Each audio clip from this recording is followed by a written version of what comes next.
Napoléon le disait, lorsque lui était présent, ce n'est pas 50 000 hommes, mais 150 000 qui sont là.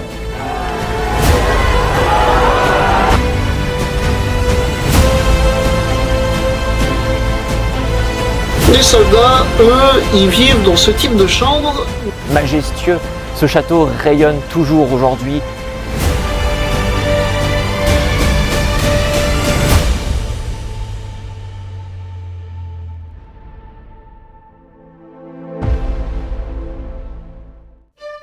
Vi propongo di seguirci in Italia e più precisamente a Torino, dove si è svolto un evento organizzato dal Museo del Cioccolato e del Gianduia, un toast con Napoleone, presso il magnifico Palazzo Falletti di Barolo. Un evento particolare in cui i partecipanti hanno potuto incontrare Napoleone e altri personaggi provenienti dal passato. È stata un'occasione speciale per degustare il cioccolato e la pasticceria salata premiata Gambero Rosso, offerti dal Museo del Cioccolato di Torino.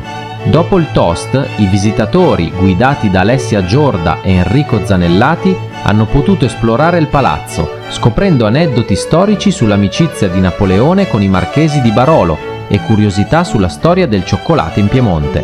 Vi lascio in compagnia di Enrico Zanellati per la visita di questo sontuoso palazzo.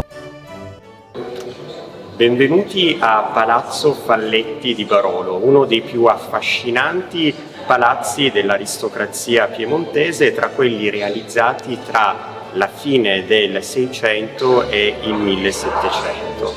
Venne realizzato dal conte Provana, il conte Provana di Druent, che ebbe un'unica figlia, Elena Matilde, che fu data in sposa ai Falletti di Barolo, al marchese Falletti di Barolo. Per questa ragione il palazzo passò alla famiglia dei Falletti, che aveva avuto origine nelle Langhe e che ora aveva una dimora torinese.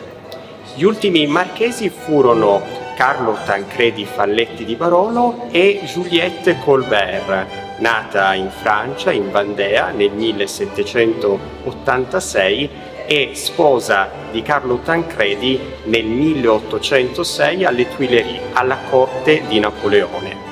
Fu per loro che nacque un appartamento in stile impero che vi invitiamo a visitare.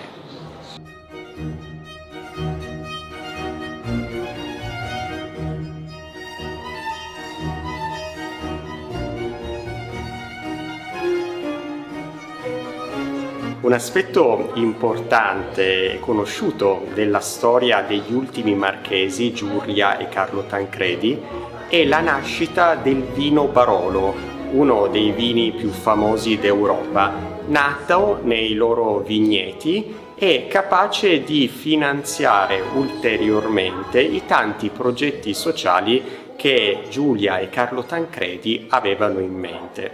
Non ebbero figli e decisero che le donne carcerate, i bambini che necessitavano di educazione diventassero in qualche modo gli eredi di tutto questo, di questa ricchezza e di questo mondo.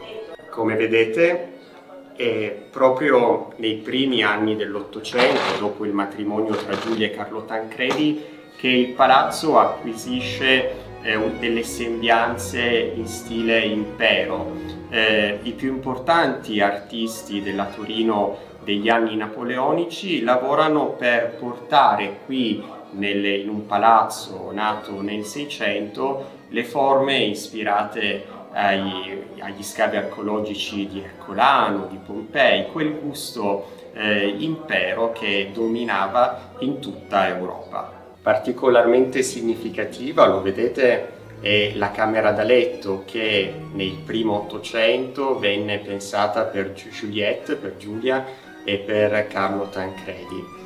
Propone la divisione tra ambiente d'ingresso e alcova e è particolarmente ben conservata. Tra i documenti più significativi che Palazzo Barolo conserva nell'archivio dell'Opera Barolo il documento con il quale Napoleone Bonaparte crea Carlo Tancredi conte dell'impero è firmato da Napoleone stesso e presenta il suo sigillo. In occasione del matrimonio tra Giulia e Carlo Tancredi, avvenuto nell'agosto del 1806 alle Tuileries a Parigi, Napoleone fece agli sposi questo regalo, un cupido che domina il tempo e che diventa il migliore augurio per un matrimonio che sarà di grande amore tra i due, anche se nato nelle dinamiche della corte napoleonica.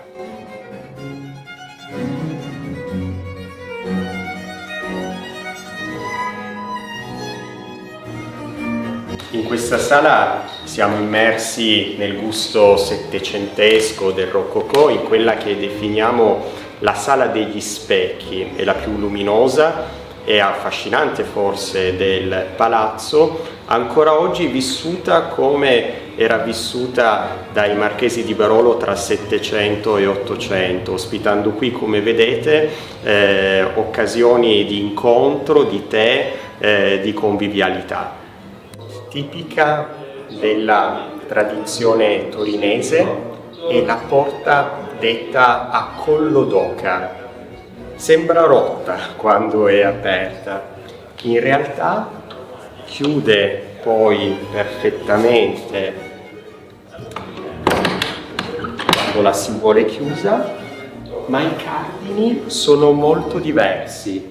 Quello superiore è il classico cardine di una porta, quello inferiore sembra il collo di un'oca e permette alla porta, quando si apre, di passare sopra i tappeti e di rimanere bloccata sull'aperto quando lo si preferisce.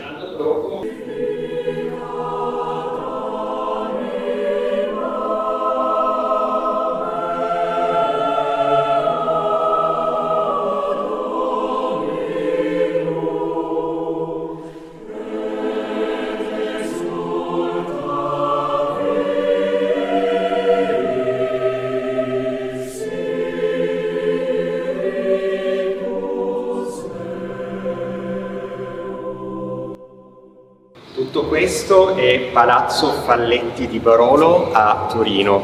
Vi aspettiamo a scoprire secoli di storia.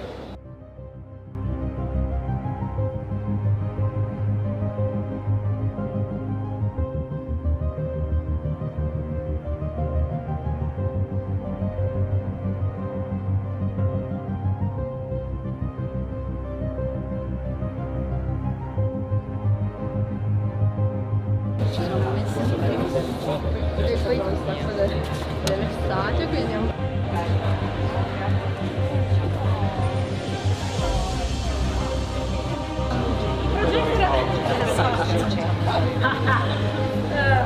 ci sono state. In me non ci sta più, ma è sta nel frattempo. Sì, ero interessato leggermente.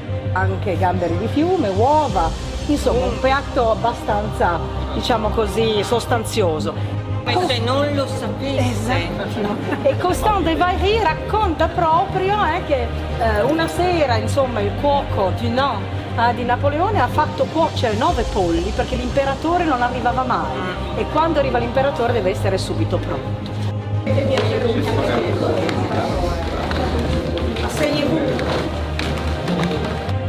Four, francesi, piccola. Abbiamo anche, ahimè maestà, una deroga all'inglese perché abbiamo i sandwich. Lord Sandwich, metà del Settecento, immaginatevi un'atmosfera molto da corso regime. Poi tenete a mente, vi dico una data, il 17 gennaio, allora 28 dicembre, concerto, domani su Pinigi, 17 gennaio succederà qualche cosa in onore di Giulia, non vi dico nulla perché Non mi è stato possibile scrivere un libro sui soldati di Napoleone senza parlare di lui. Tra le persone che hanno veramente richiamato il tema sul campo di battaglia c'erano molte pagine.